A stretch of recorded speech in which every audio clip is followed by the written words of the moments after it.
The silence in space was absolute until it wasn't. 300 massive ships tore through the fabric of reality at the edge of Earth's solar system, their emergence creating ripples that would have been visible to anyone looking in the right direction with the right equipment. Nobody was looking. Nobody expected visitors, especially not visitors who came without warning and without any intention of talking first. Admiral Zextil stood on the bridge of his flagship, devoid render, watching the blue and green marble that was his next target grow larger on the view screen.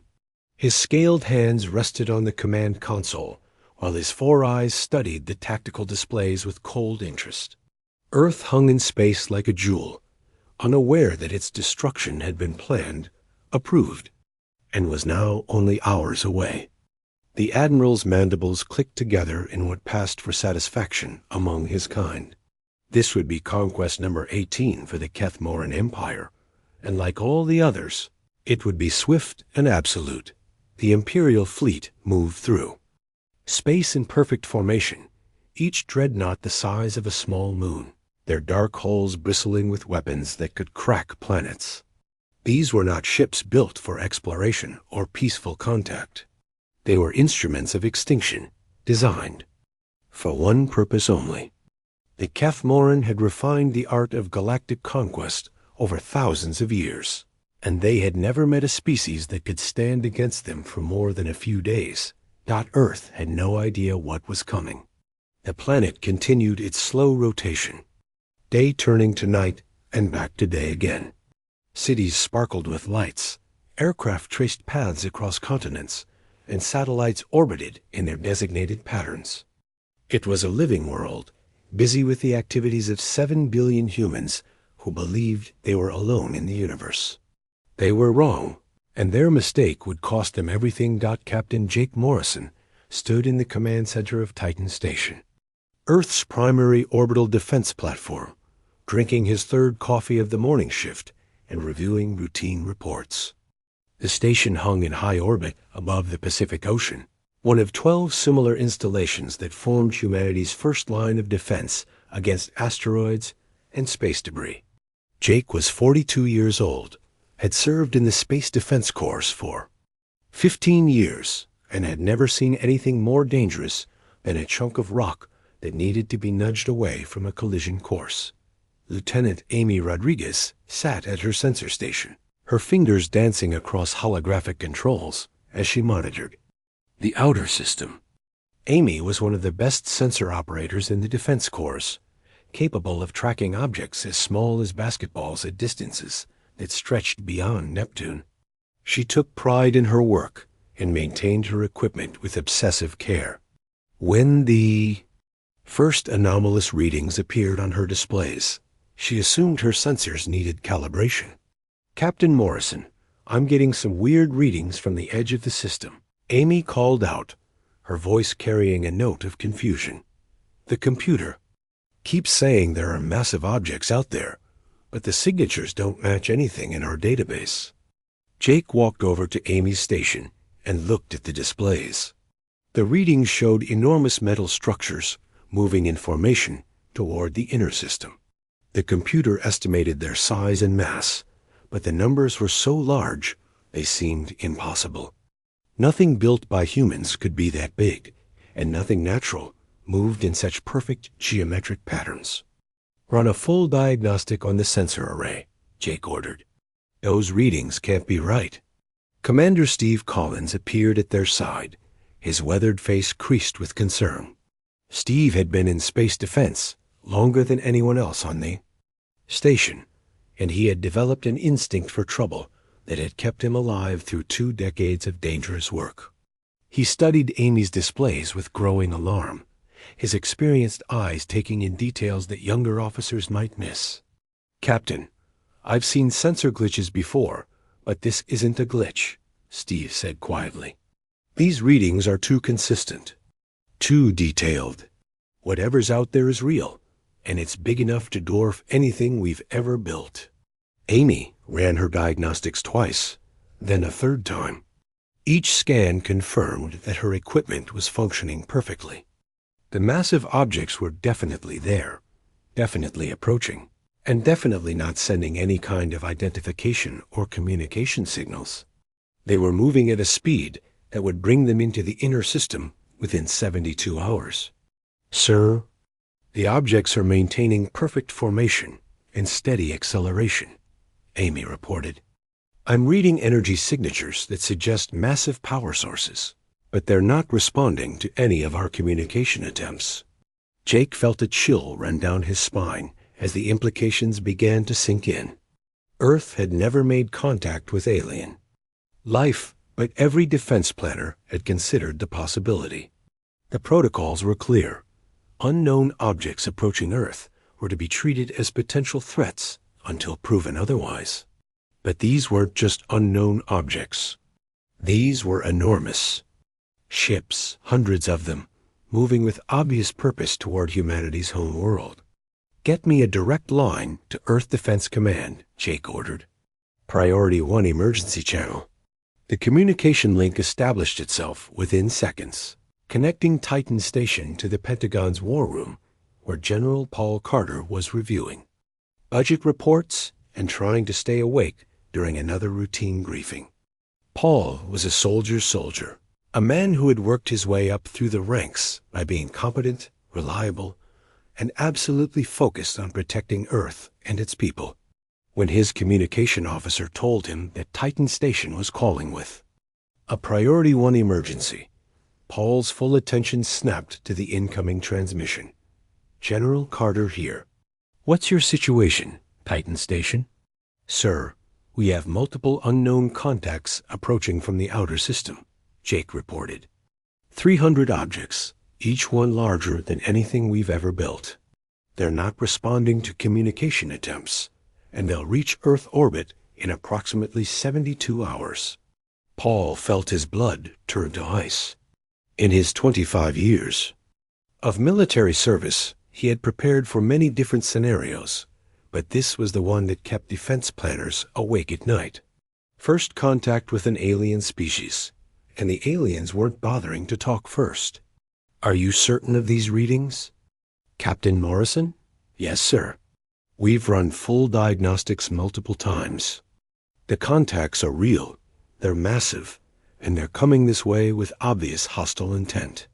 Paul closed his eyes for a moment, feeling the weight of humanity's survival settling on his shoulders. Then he opened them and began giving orders. Captain Morrison, maintain continuous tracking on those contacts and prepare all orbital defense platforms for possible combat operations. I'm declaring Defense Condition 1 effective immediately. Within minutes, alarms were sounding in military installations. Around the world, President Lisa Hamilton was pulled from a cabinet meeting and rushed to the secure command bunker beneath the White House. Scientists, military officers, and government officials were awakened from sleep and summoned to emergency sessions. Humanities. Leaders gathered in rooms they had hoped never to use, preparing for a war they had never wanted to fight. Dr. Helen Brooks sat in her laboratory at the Xenobiology Research Institute, staring at the classified reports that had just arrived on her secure terminal. For 20 years, she had studied theoretical scenarios for contact with alien life, always hoping that first contact would be peaceful and beneficial for both species. The approaching fleet made it clear that her hopes had been naive. The alien ships continued their approach, maintaining perfect formation and absolute radio silence. They had traveled between the stars for the sole purpose of destroying Earth and everyone on it. They expected no resistance worth mentioning, no tactics they hadn't seen before, and no surprises that could threaten their overwhelming superiority. They were about to learn that they had made several very serious mistakes about the species they intended to exterminate. Humans had spent their entire history fighting impossible odds and finding ways to win anyway. The approaching fleet represented the greatest threat humanity had ever faced, but it also represented something else. An opportunity to prove that some species simply refused to die quietly. The clock was ticking, and Earth had less than 3 days to prepare for annihilation. The first energy beam struck New York City at exactly 6 o'clock, Greenwich Mean Time. The lance of pure destruction descended from orbit like the finger of an angry god, turning concrete and steel into superheated plasma in the space of 3 heartbeats.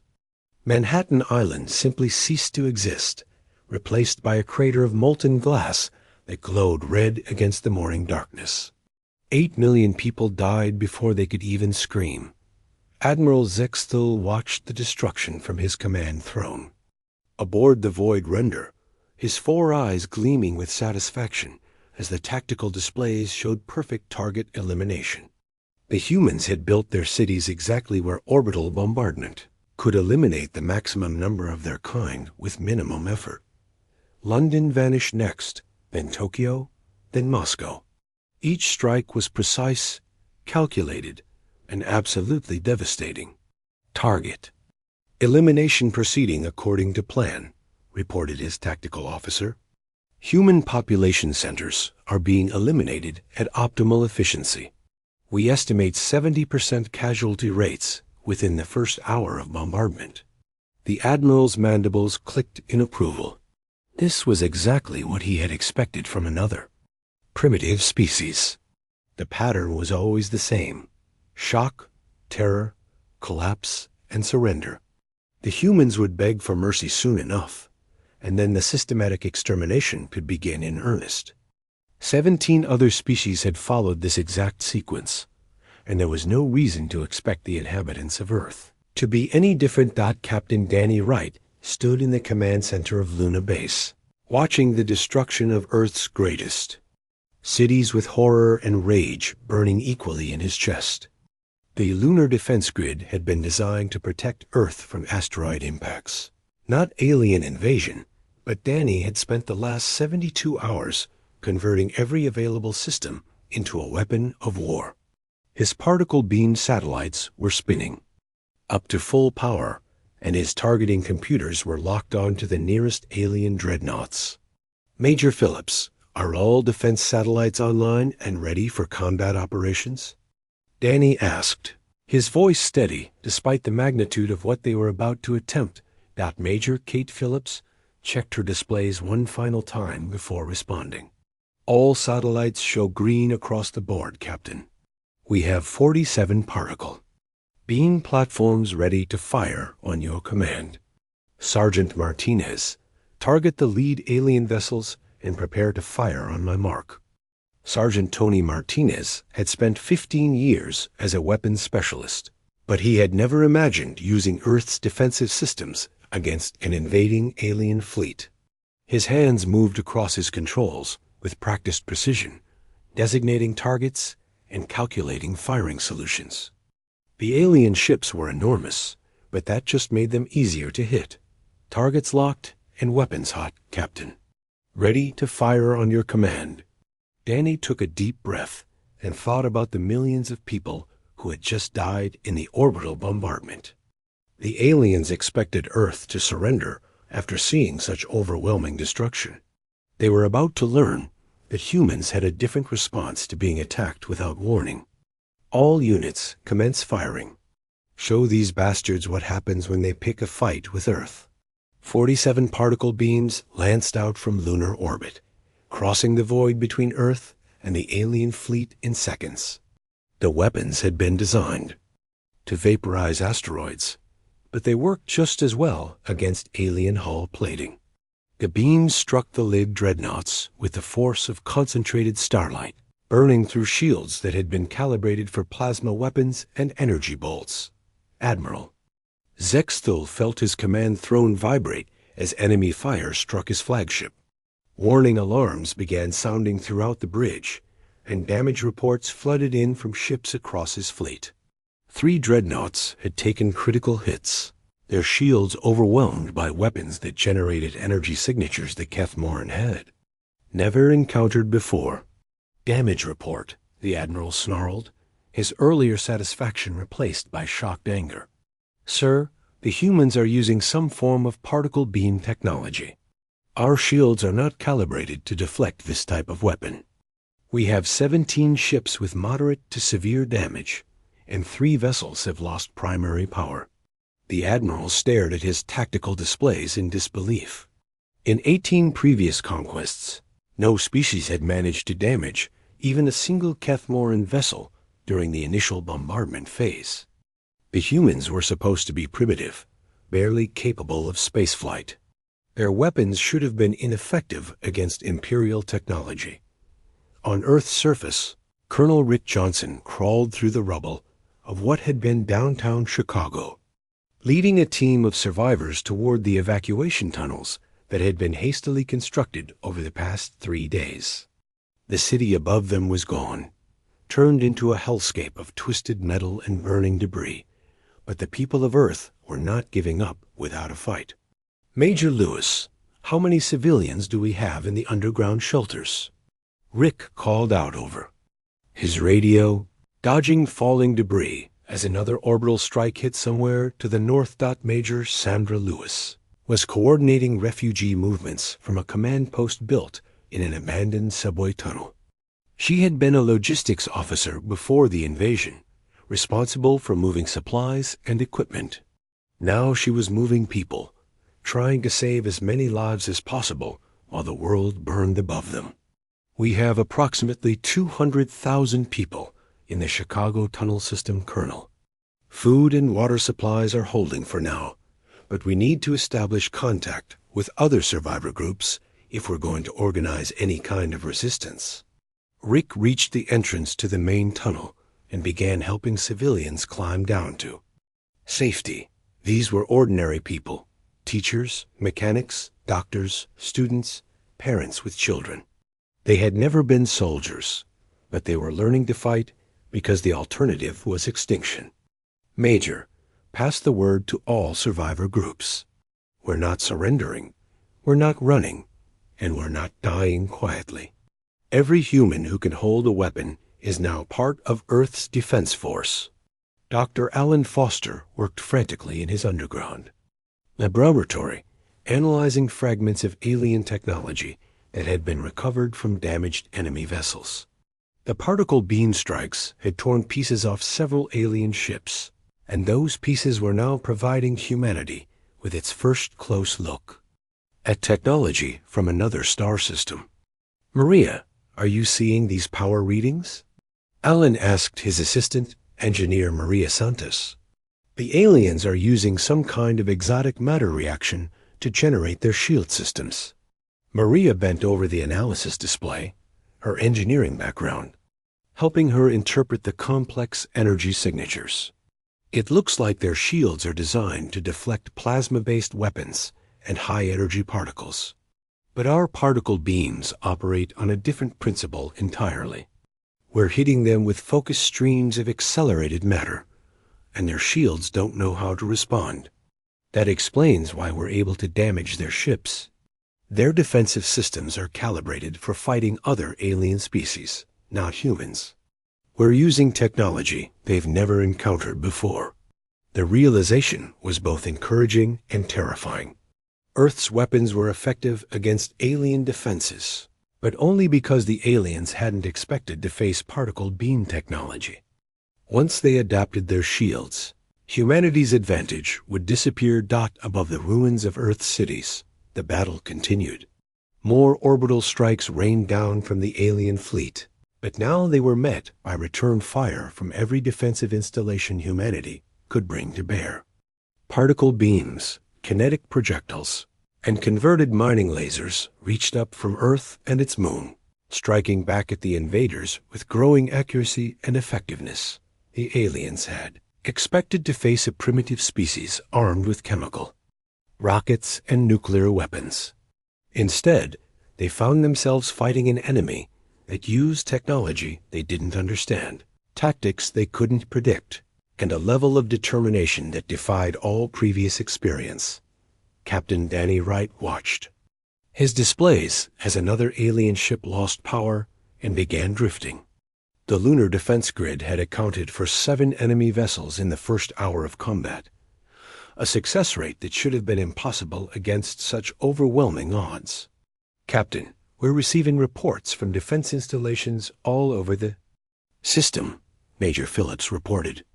The asteroid mining stations have converted their equipment into kinetic bombardment systems. The Mars Research Base is firing converted survey probes as guided missiles.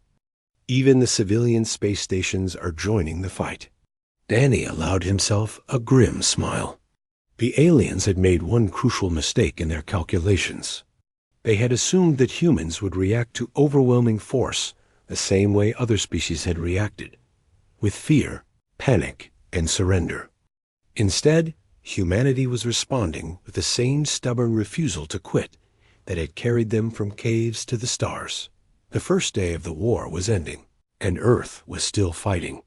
Admiral Zexthel stared at his casualty reports with growing unease.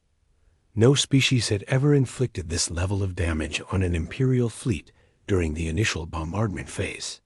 The humans were supposed to be broken by now, begging for mercy and preparing for systematic extermination.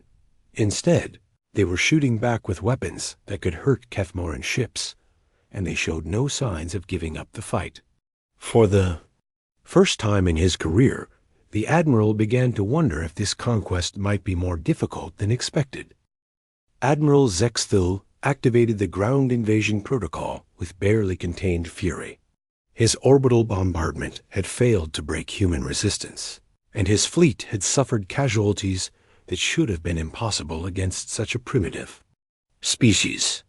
The humans were using weapons technology that defied Kefmoran understanding, and their refusal to surrender after losing their major cities violated every pattern of conquest the Empire had established over thousands of years. Deploy all ground forces immediately, the Admiral commanded. I want every human settlement occupied within 48 hours. If they will not surrender after seeing their cities burn, then we will teach them the price of defiance through personal experience. Massive troop carriers descended through Earth's atmosphere like falling meteors, their heat shields glowing red as they carried millions of Kefmoran soldiers toward the planet's surface. Each carrier held 10,000 warriors equipped with plasma rifles, energy shields, and combat armor that could deflect most known weapons. The aliens had conquered 17 worlds using these same forces, and they expected Earth to fall just as quickly as all the others. General Lavra Kim stood in the Rocky Mountain Defense Complex, watching the alien landing craft approach on her tactical displays. She had been given command of global resistance operations, a job that should have been impossible for any single person to handle.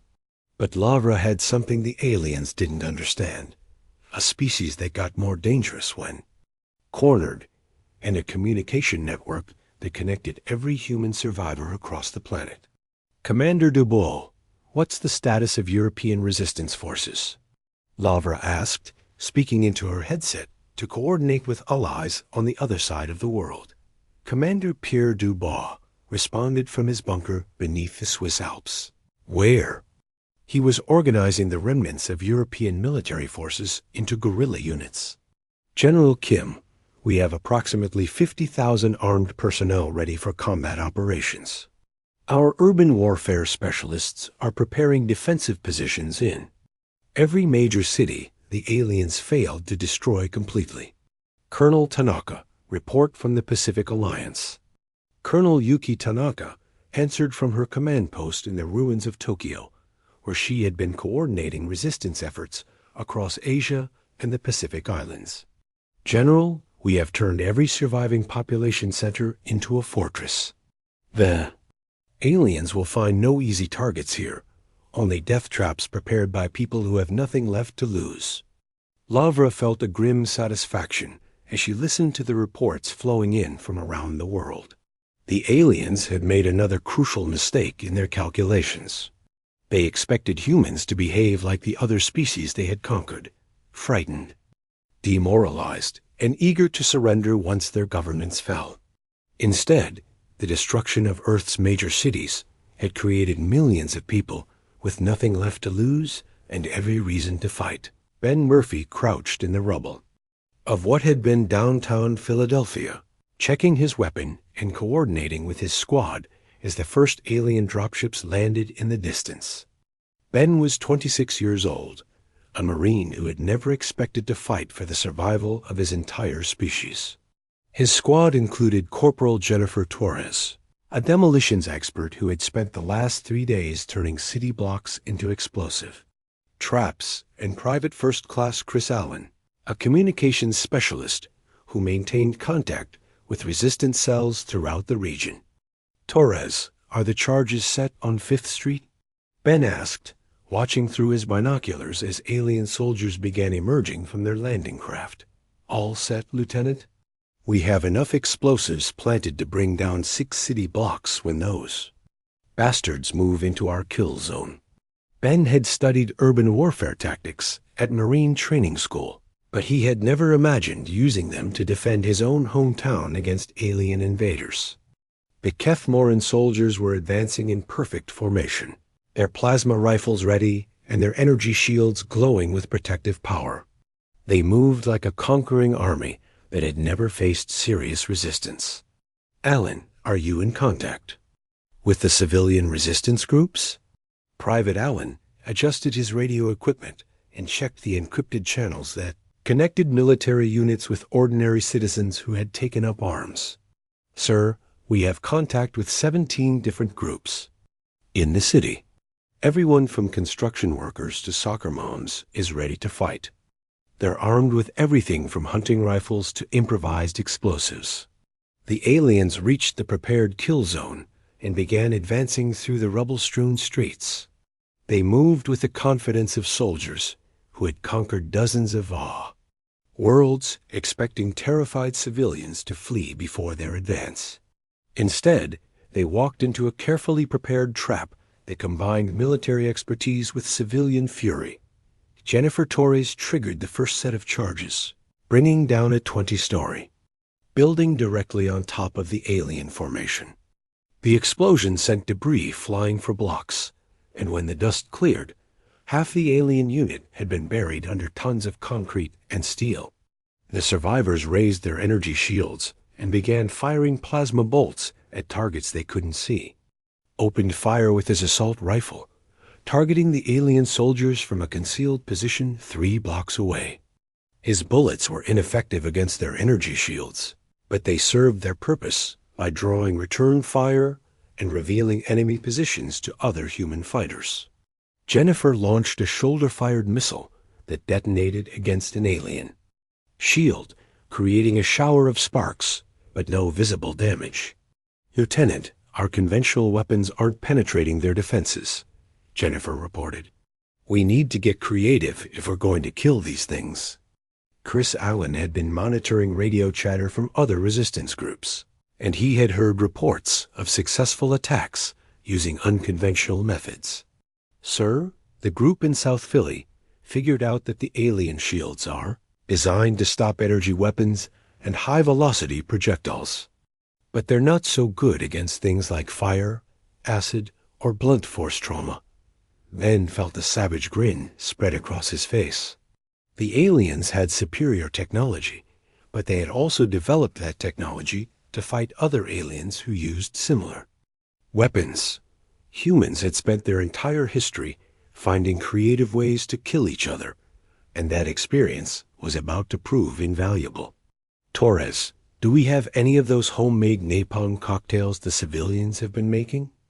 We have about 20 bottles of that stuff, plus some acid bombs the chemistry students cooked up. Allen, tell all units to switch to unconventional weapons.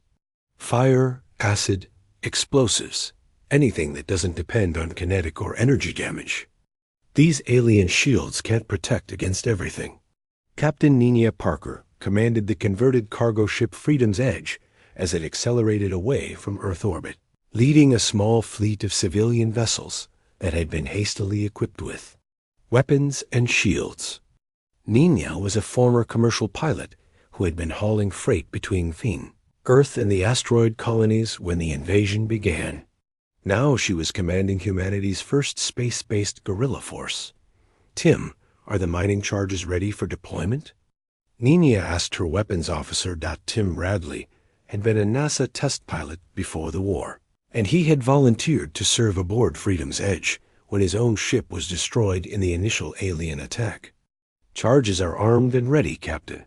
We have enough mining explosives to crack an asteroid, and they should work just fine against alien hull plating. Rosa, how are our engines holding up? Rosa Clark had been chief engineer aboard a merchant marine vessel before joining Nina's crew. She had spent the last week installing salvaged alien technology into human ships, creating hybrid vessels that combined the best of both species' capabilities. Engines are running hot but stable, Captain. We can maintain this acceleration for another 6 hours before we need to shut down for maintenance. Nina studied her tactical display, which showed the positions of alien supply ships moving between the main fleet and the ground forces. The Kethmoran had established predictable supply routes, apparently assuming that no human vessel would dare attack their logistics network. They were about to learn another lesson about making assumptions regarding human behavior. All ships target the alien supply convoy and prepare for attack runs. Remember, we hit fast, we hit hard, and we get out before they can bring their heavy weapons to bear. The small human fleet accelerated toward the alien convoy, their makeshift weapon systems charging for combat.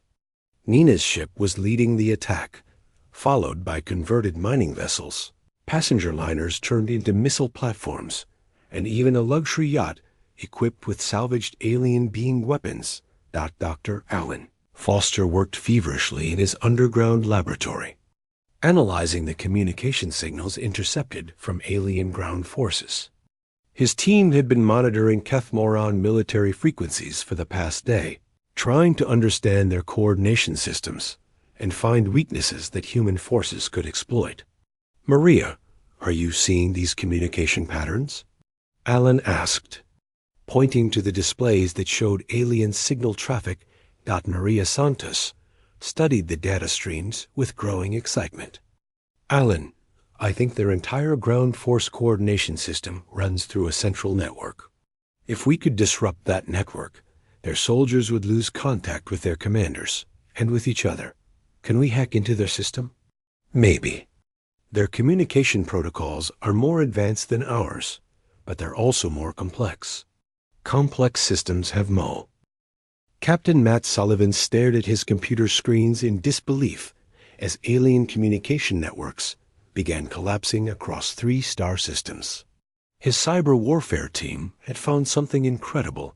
The Kethmoran Empire relied on a single central network to coordinate their entire military operation, and that network had never been designed to resist intrusion by a species capable of advanced hacking techniques. Sir, we're inside their main communication hub, reported his lead technician, fingers flying across her keyboard as lines of alien code scrolled past on her monitor. Their security systems are incredibly advanced, but they're all designed to prevent physical attacks or energy-based intrusion. They never considered the possibility of someone infiltrating their network through pure information warfare. Matt felt a surge of savage satisfaction as he watched alien coordination systems failing one by one.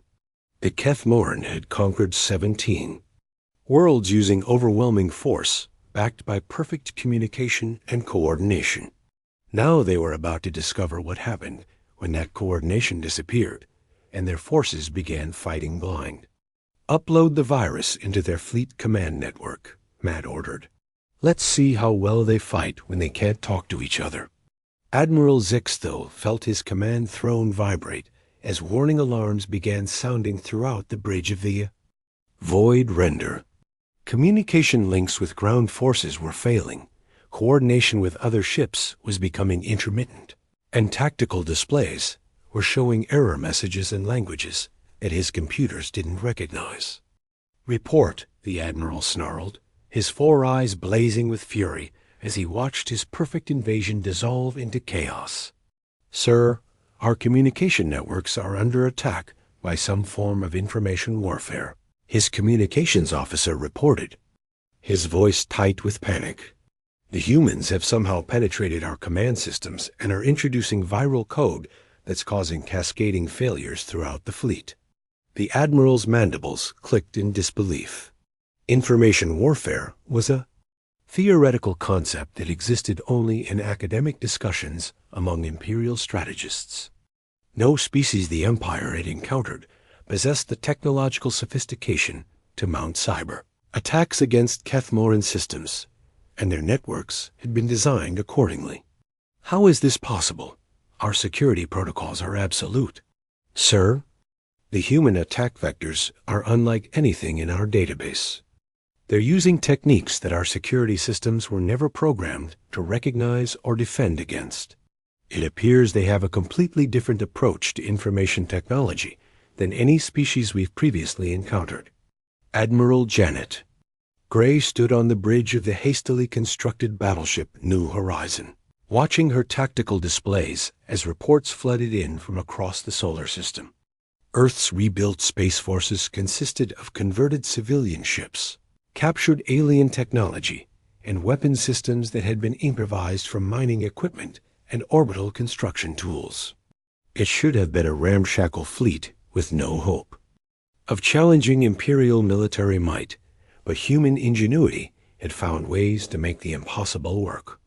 Captain Hayes, report from the mining ship conversion program, Janet requested, speaking to one of her ship commanders through the communication system. Captain Derek Hayes commanded a converted asteroid mining vessel that had been equipped with salvaged alien weapons and improvised armor plating.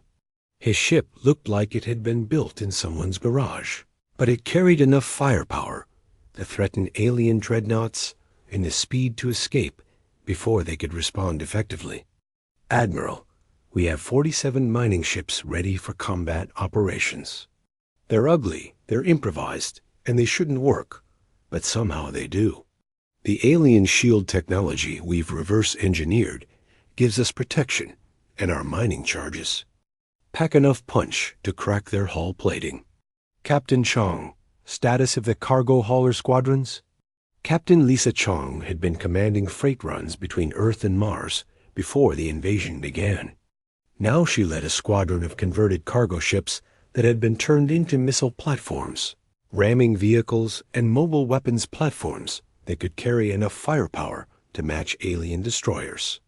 Admiral, we have 60 converted cargo haulers, ready for combat. We've loaded them with everything from nuclear warheads to guided asteroids. The aliens still haven't figured out how to defend against kinetic projectiles moving at significant fractions of light speed. Janet felt a grim smile cross her face as she studied the tactical situation.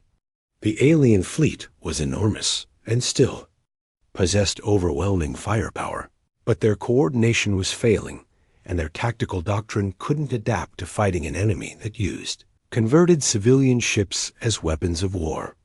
The Kethmoran had spent thousands of years perfecting the art of conventional space combat, but humans had thrown conventional tactics out the window and were making up new rules as they went along. Major Kevin Roberts led his special forces, teamed through the ruins of Detroit, coordinating the liberation of territory that had been occupied by alien ground forces for the past week.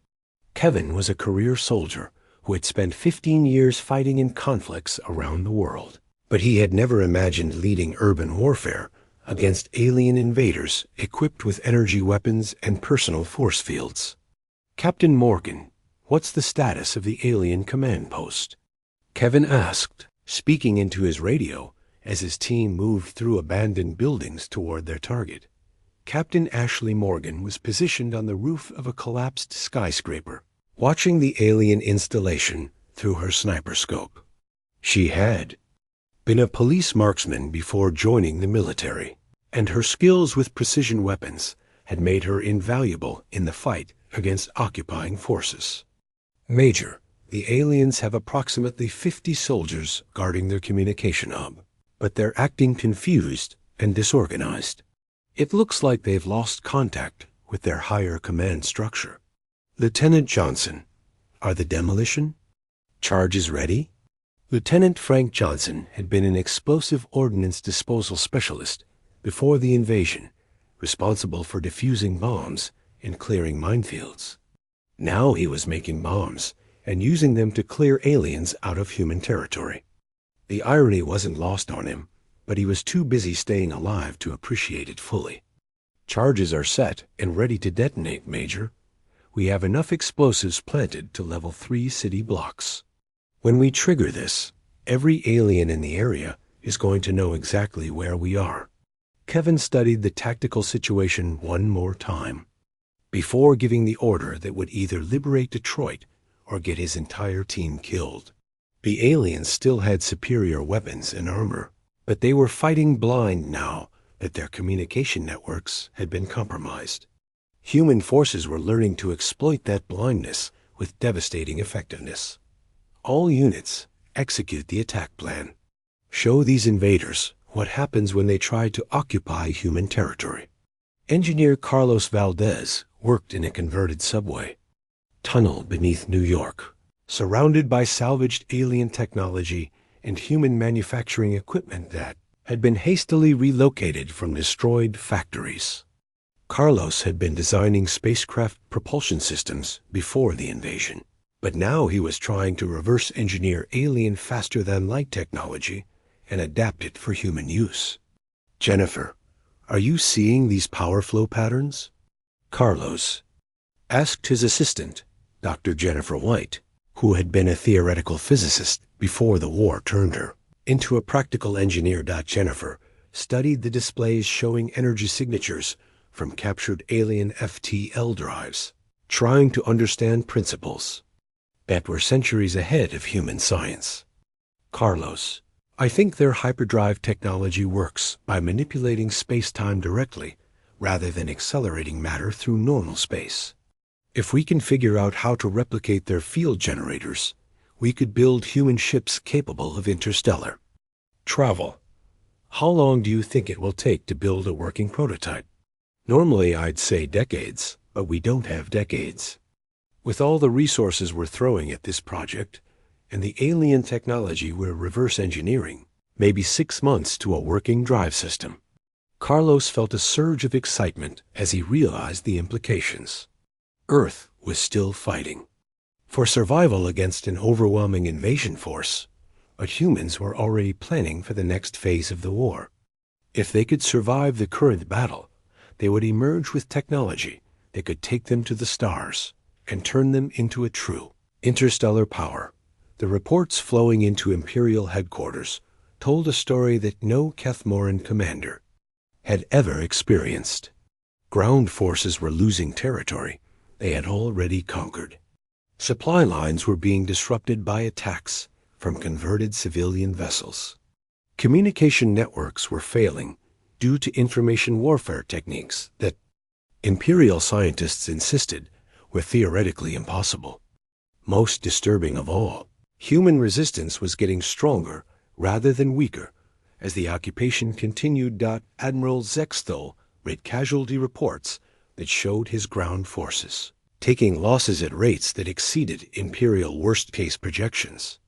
Entire battalions were disappearing without trace in urban combat zones.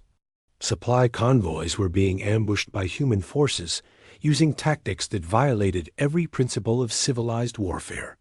His fleet was still powerful enough to destroy Earth completely, but his mission was conquest and colonization, not planetary annihilation. For the first time in Imperial history, a conquest fleet was losing a war of occupation against a sub. The Kethmoran Empire's final assault on Earth began when Admiral Zexthal received direct orders from the Imperial Council to finish what he had started, regardless of cost. 1,000 additional warships dropped out of hyperspace at the edge of the solar system, representing every reserve fleet the Empire could spare.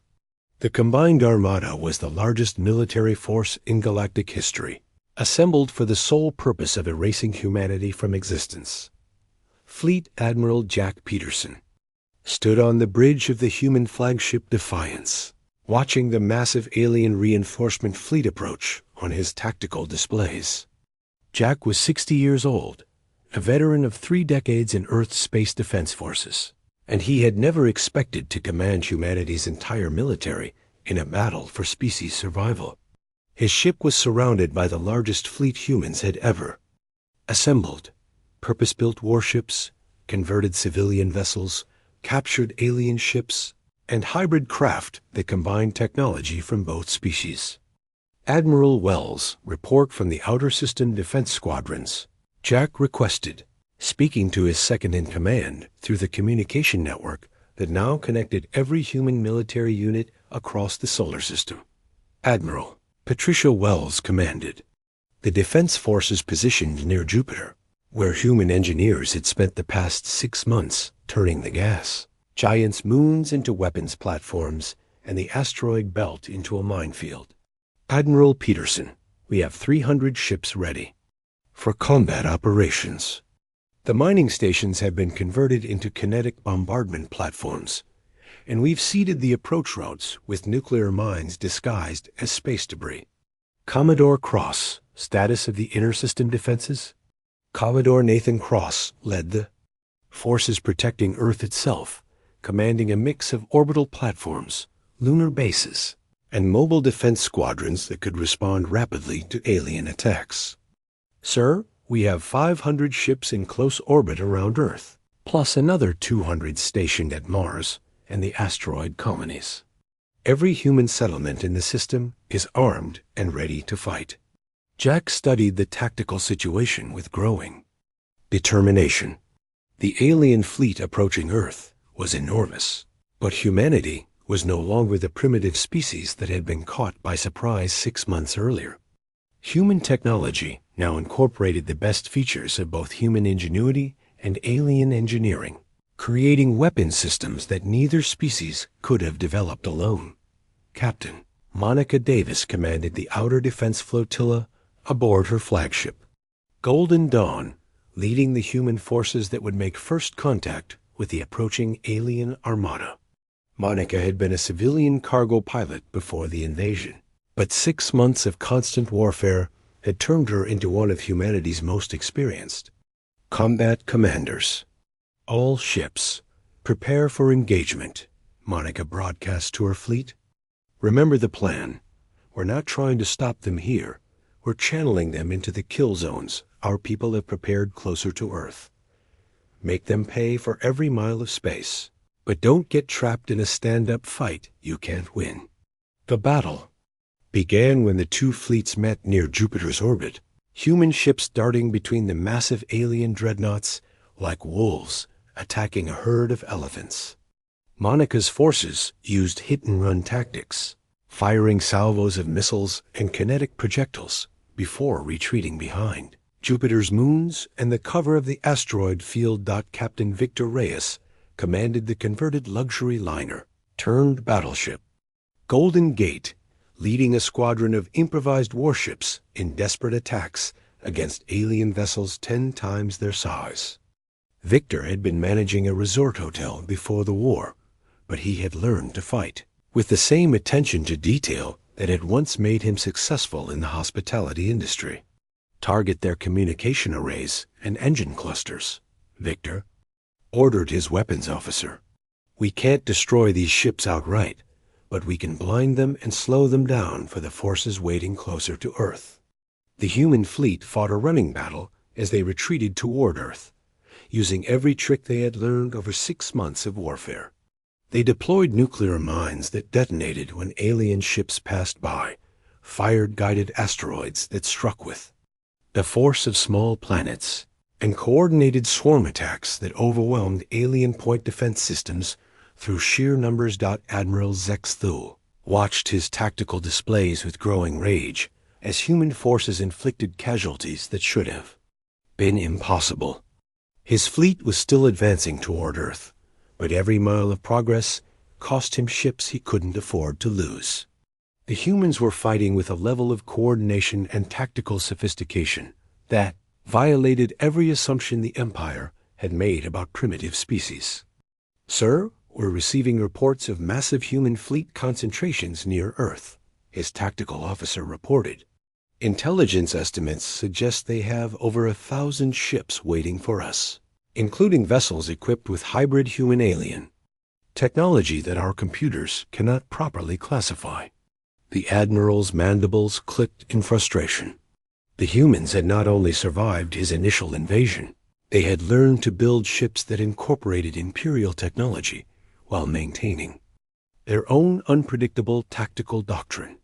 His fleet still possessed numerical superiority, but the humans were fighting on their home ground with weapons specifically designed to counter Keth-Moran advantages. Commander Angela Martinez coordinated Earth's planetary defense systems from the command center beneath Colorado, watching as the alien fleet approached the inner solar system. Angela had been an air traffic controller before the invasion, responsible for managing civilian aircraft around major airports. Now she was managing weapons platforms, missile batteries, and orbital defense stations in preparation for the largest battle in human history. Captain Taylor, are the close orbit squadrons ready for combat operations? Angela asked, speaking to the commander of Earth's Mobile Defense Forces. Captain Robert Taylor led the ships that would fight the final battle in Earth's immediate vicinity, commanding a mix of purpose-built warships and converted civilian vessels that had been equipped with the most advanced weapons humanity could produce. All squadrons report ready for combat, Commander. We have enough firepower concentrated here to crack a moon, and we're not planning to let any alien ship reach Earth's surface. The climactic battle began when the alien fleet entered Earth's orbital space and found themselves facing something no Keth-Moran commander had ever encountered. A primitive species that had spent 6 months preparing for exactly this moment. Every satellite, space station, and orbital platform had been converted into a weapon. The moon itself had been turned into a fortress bristling with particle beam cannons and missile launchers.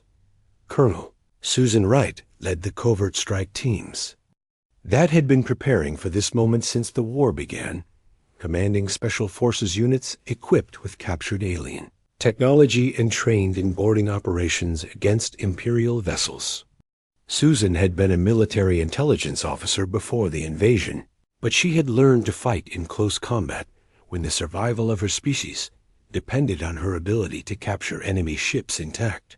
All teams execute Operation Homecoming. Susan broadcast to her forces as they approached the alien flagship in captured enemy vessels. Remember, we need Admiral Zexthel alive, and we need his ship's computers intact. This is our chance to end the war on our terms. The boarding operation succeeded because the aliens never expected humans to attempt something so audacious. While the main battle raged around Earth, Susan's teams infiltrated the Void Render and fought their way to the bridge in brutal, hand-to-hand combat that combined human determination with alien weapons technology. Admiral Zexthel found himself surrounded by human soldiers in the command center of his own flagship, his bridge crew dead or captured, and his mighty fleet scattered across Earth's orbital space. The humans had done something no species in galactic history had ever accomplished. They had boarded and captured an Imperial command vessel during active combat operations. Admiral Zexthel, I am Colonel Susan Wright of the Earth Defense Forces. Susan announced, her assault rifle trained on the alien commander. You are my prisoner. Your fleet is defeated, and this war is over. You will order your remaining ships to surrender immediately, or we will demonstrate exactly how creative humans can be when it comes to extracting information from captured enemies. The alien admiral looked at his tactical displays, which showed his fleet in complete disarray around a planet that still burned with the fires of resistance. Half his ships had been destroyed or disabled, his communication networks were compromised, and his flagship was under human control. For the first time in Imperial history, a conquest fleet faced the choice between surrender and total annihilation. I surrender, Admiral Zexthel said, his voice carrying the weight of a 1,000-year Imperial tradition that had just come to an end. In the name of the Keth-Moran Empire, I formally surrender my fleet and my forces to the government of Earth. War ended not with Earth's destruction, but with humanity's victory over an enemy that had conquered 17 worlds. The surviving alien ships limped away from Earth's solar system, carrying news that would reshape galactic politics. There was a new species among the stars, one that did not yield to overwhelming force and could not be conquered by any empire.